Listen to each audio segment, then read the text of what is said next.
பிரியமானவர்களே, இயேசுவின் நாமத்தினாலே இந்த காலை வேளையிலே வந்ததான உங்கள் யாவருக்கும் இயேசுவின் நாமத்திலே நான் வாழ்த்துகிறேன், ஆசீர்வதிக்கிறேன்.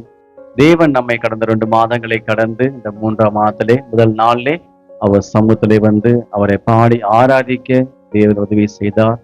தேவன் இந்நாளிலே நம்ம சபைக்கும் இதை பார்க்கிற உங்களுக்கும் தேவன் கொடுக்கிற வார்த்தை நீதிமொழிகளின் புஸ்தகம் 14ஆம் அதிகாரத்திலே கூட 11ஆம் வசனம்.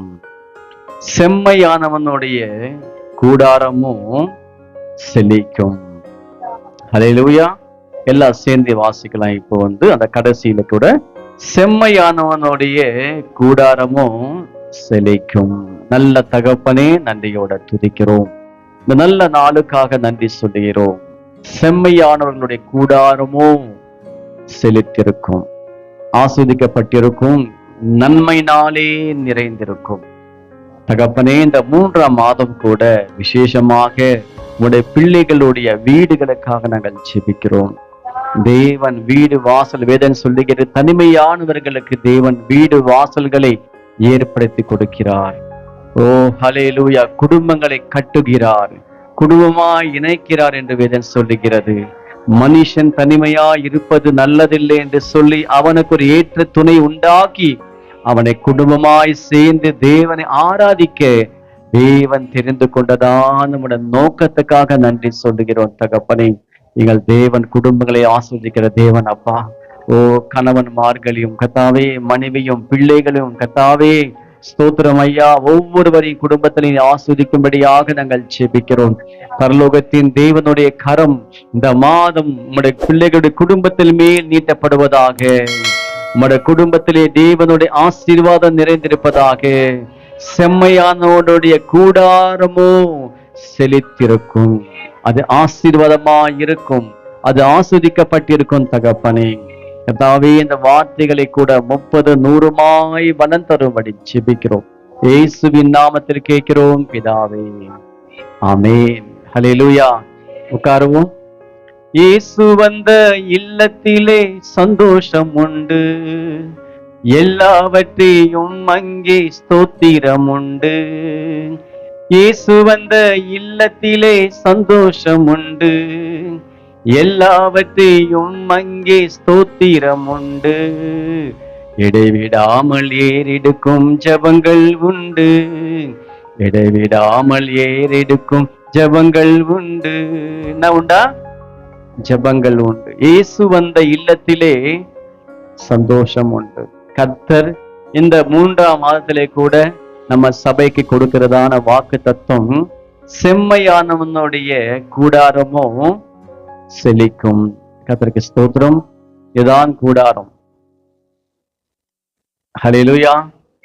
இந்த வீட்டை பார்க்கும்போது அழகா இருக்குல்ல? இது மாதிரி வீட்டுக்கு நமக்கு எப்படி இருக்கும்?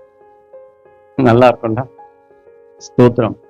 ஒண்ணு சொல்லுவாங்க, எப்படிப்பா இருக்காங்க ஆளுங்க? செம்மா செம்மா. ஒரு வாட்டி நான் சொன்னேன், கீர்த்தி எனக்கு சப்பா செஞ்சு கொடுத்துச்சு, நல்லா இருந்துச்சு. அது எப்படி சொல்லுவாங்க? சொல்லும் போது நல்லா இருக்குன்னு சொல்றதோட செம்மா செம்மா இருக்கு. பொண்ணு எப்படிப்பா இருக்கு? செம்மையா இருக்கப்பா. அது மாதிரி நம்ம என்ன பண்ணுவோம்னா, கொஞ்சம் அதிகமா சொல்லும் போது அது செம்மையா இருக்குன்னு சொல்லுவோம். நம்ம செம்மையாக, நன்மையாக, அது ஆசீர்வாதமாக, செழிப்பாக, இதுக்கு பல பேர் சொல்லலாம்.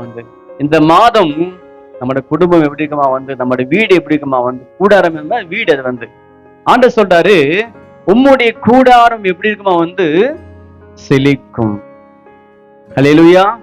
செழிக்கும் அப்படின்னா என்னதான்? அது ஆசீர்வாதத்தால் நிறைந்திருக்கும். அதுதான், அது நன்மையினால் நிறைந்திருக்கும். கர்த்தருக்கு ஸ்தோத்திரம். இந்த மாதம் நம்ம வீடு எப்படி இருக்குன்னா, வீட்டுக்குள்ளே வரும்போதே, அந்த வீடு பார்க்கும் போதே எப்படி இருக்குன்னா, எல்லாவற்றையும் தேவன் ஆசீர்வாதமா வச்சிருக்காருன்னு சொல்லி பார்க்கணும். மற்றவங்க பார்க்கணும், வீட்டுல எல்லாமே இருக்கு. சொல்லுவாங்க சில பேரு, அவங்க ஏன் கூட்டு வந்தீங்க வீட்டுக்கு? அவங்க கண்ணு படம். வீட்டுக்குள்ள என்ன பண்ணுவாங்க, எல்லாம் ஸ்கேன் பண்றாங்க பாரு, அப்படியே ஒவ்வொன்னா அவள் தான் முடிஞ்சு போச்சு, எல்லாம் பார்க்கட்டும். கர்த்தர் நம்ம நல்லா வச்சிருக்காருன்னு சொல்லி பார்க்கட்டும். இன்னைக்கு நான் பிரசங்கம் பண்ணல, ஒரே ஒரு வார்த்தை மட்டும் நான் சொல்லும்படி நான் விரும்புறேன். 2 சாமுவேல் புஸ்தகத்துக்கு எல்லாரும் திருப்பிக் கொள்வோமா?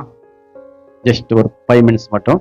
2 சாமுவேலின் புஸ்தகத்திலே கூட 6ஆம் அதிகாரத்திலே கூட ஸ்தோத்திரம் 11ஆம் வசனம் வாசிக்கலாம். 6:11 வசனம். கர்த்தருடைய பெட்டி கீத்தேனாகிய ஓபேத் ஏதோமின் வீட்டிலே 3 மாதம் இருக்கையிலே கர்த்தர் ஓபேத் ஏதோமையும் அவன் வீட்டார் அனைவரையும் கர்த்தர் ஆசீர்வதித்தாராம். அல்லேலூயா சொல்லாமா? அல்லேலூயா. கர்த்தருடைய பெட்டி பழைய ஏற்பாட்டிலே பார்த்தா ஆசாரிப்பு கூடாரம் என்ற ஒரு பெட்டி இருக்கு. அந்த பெட்டி என்ன செய்யறாங்கன்னா இப்போ தாவீது நகரத்துக்கு அவர் கொண்டு போறாரு. கொண்டு போகும்போது அங்கே ஒரு பிரச்சனையை வந்துச்சு. இப்ப என்ன பண்ணாங்க தெரியாம 2 பேர் புடிச்சிட்டாங்க. புடிச்ச உடனே ஆண்டவர் என்ன பண்ணிட்டாரு, அவனை அடிச்சிட்டாரு. அங்கே இறந்து போயிட்டாங்க. இப்ப தாவீதுக்கு ஒரு பயம் வருது. அந்த பெட்டி நம்ம ஊருக்குள்ள கொண்டு போக வேண்டாம். இந்த ஊர்லயே ஒரு மனுஷன் ஒருத்தர் இருக்கார். அவர் பேர் என்னதான் ஓபேத். அவர் வீட்டுல கொண்டு போய் என்ன பண்ணலாம், கொஞ்ச நாள் வைக்கலாம், வச்சு பார்க்கலாம் அது சொல்லி வைக்கிறாங்க. பெட்டி கொண்டு வந்து அந்த பெட்டி கொண்டு வந்து வச்ச உடனே அது வரைக்கும் அவங்க வீட்டுல எதுவுமே இல்லை. அல்லேலூயா. வெறுமை, அந்த வீட்டுல தரித்திரம், ஒண்ணுமே இல்லை. இந்த 2 மாதங்கள் நம்ம வாழ்க்கையில அப்படி இருக்கலாம். நம்ம நினைச்சதெல்லாம் நடக்காம இருக்கலாம், வாங்காம இருந்திருக்கலாம். ஆனா இந்த 3ஆம் மாதத்திலே தேவன் கொடுக்கிற சபைக்கு வார்த்தை என்னன்னா, அந்த பெட்டி உங்க வீட்டுக்குள்ள வரணும். எனக்கு பழைய ஏற்பாட்டுல பெட்டி, புதிய ஏற்பாட்டுல என்னதா கர்த்தருடைய வார்த்தை. ஆதியிலே வார்த்தை இருந்தது, அது தேவனத்தில் இருந்தது, அந்த வார்த்தையே தேவனாய் இருந்தது. அல்லேலூயா. அந்த வார்த்தை பழைய ஏற்பாட்டிலே தேவனாய் இருந்தது, புதிய ஏற்பாட்டுல அந்த தேவன் வார்த்தையாய் மாறினார். அவன் அந்த வார்த்தை, நீங்க ஒரு வார்த்தை சொல்லும், என் வேலைக்காரன் சுகமாவான், நீங்க வர தேவையில்லை, ஒரு வார்த்தை சொன்னா போதும். அந்த தேவன் தான் வார்த்தை. அல்லேலூயா. அந்த வார்த்தை எனக்கு என்ன பண்ண போறீங்க, வீட்டுக்கு கொண்டு போக போறீங்க. எனக்கு தேவனுடைய வார்த்தை, கேட்கிற வார்த்தை ஆண்டவர் நமக்கு சொன்னார். அல்லேலூயா. இப்போ ஆபிரகாம் வாழ்க்கையிலே கூட அவன் நினைக்கிறான், கர்த்தர் சொன்னார் எனக்கு செய்வாருன்னு சொல்லி. அவர் செய்வாரு, கண்டிப்பா செய்வாரு வெயிட் பண்றான். ஆண்டவன் ஆசீர்வதிச்சிருக்காரு. இந்த பெரிய ஜாதி ஆக்கினாரா, பெரிய ஜாதி ஆக்கினார் ஆபிரகாமை. இன்னைக்கு இந்த வார்த்தை நீங்க என்ன பண்றீங்க, இந்த மாதம் ஆண்டவரே என் கூட எப்படி இருக்கணும், செழித்திருக்கும் சொன்னீங்கப்பா. நீங்க சொன்னீங்களே ஆண்டவரே, என் குடும்பம் எப்படி இருக்கணும், என் வீடு எப்படி இருக்கணும், செழித்திருக்கணும். அன்றைக்கு கர்த்தருடைய பெட்டி அங்க இருந்த நிமித்தமாக என்னாச்சா